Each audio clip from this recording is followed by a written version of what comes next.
Remember I told y'all to go get a gun?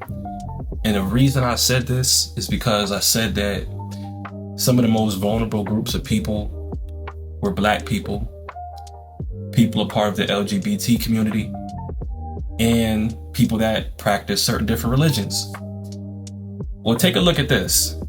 I'm going to read you this article and tell me what you think about it. I'm not even going to say anything. I'm going to just read it and I'm going to leave it at that. Trump DOJ is looking at ways to ban transgender Americans from owning guns, sources say.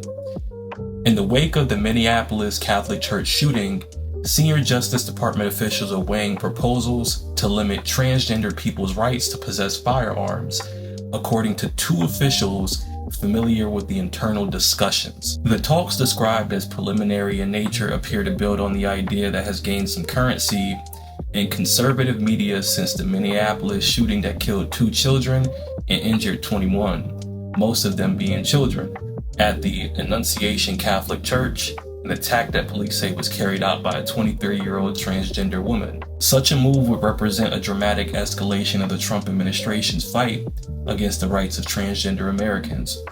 President Trump has issued a series of executive orders on the topic, including one barring transgender people from serving in the military, and another ordering federal prisons to move transgender inmates to facilities corresponding to their gender assigned at birth. In addition, the idea of restricting gun rights has long been a red line for conservatives, with many Republican lawmakers and gun rights groups opposing red flag laws and other policies aimed at keeping guns away from people suffering from mental health issues. But Justice Department leadership is seriously considering whether it can use its rulemaking authority to follow on to Trump's determination to bar military service by transgender people and declare that people who are transgender are mentally ill and can lose their Second Amendment rights to possess firearms, according to one justice official.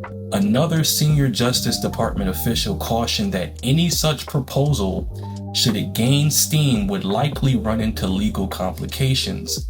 Millions of Americans have mental health issues, and many take medications, but are not a danger to society and therefore cannot have their rights infringed upon. Federal law requires that a judge declare a person to be mentally defective before being stripped of their rights to own firearms.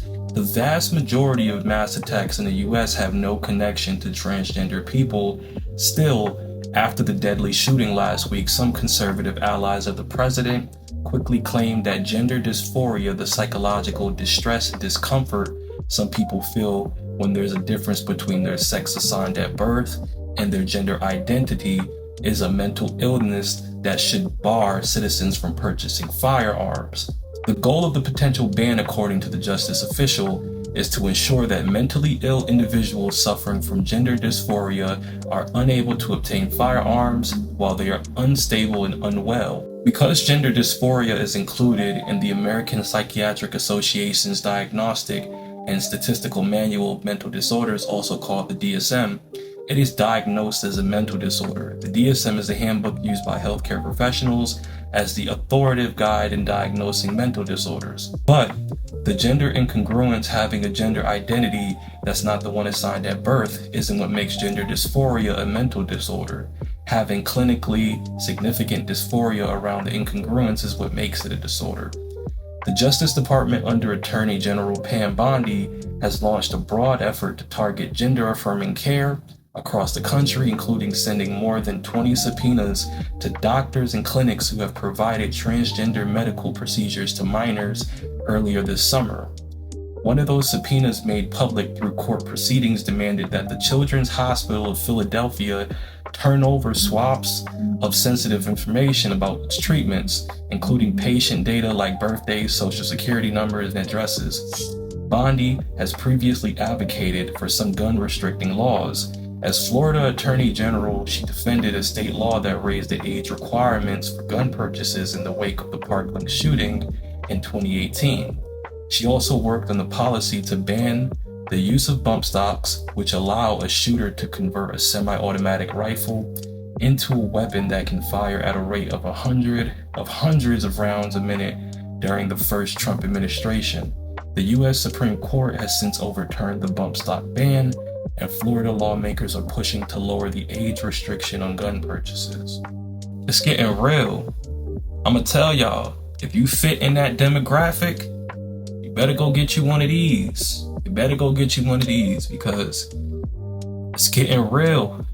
And that's just gonna open up more doors for them to take guns from other groups of people for whatever other reasons they come up with. And I'm gonna say this, if we look at the statistics for the ethnic group that commits the most mass shootings in the United States, it's usually straight white dudes.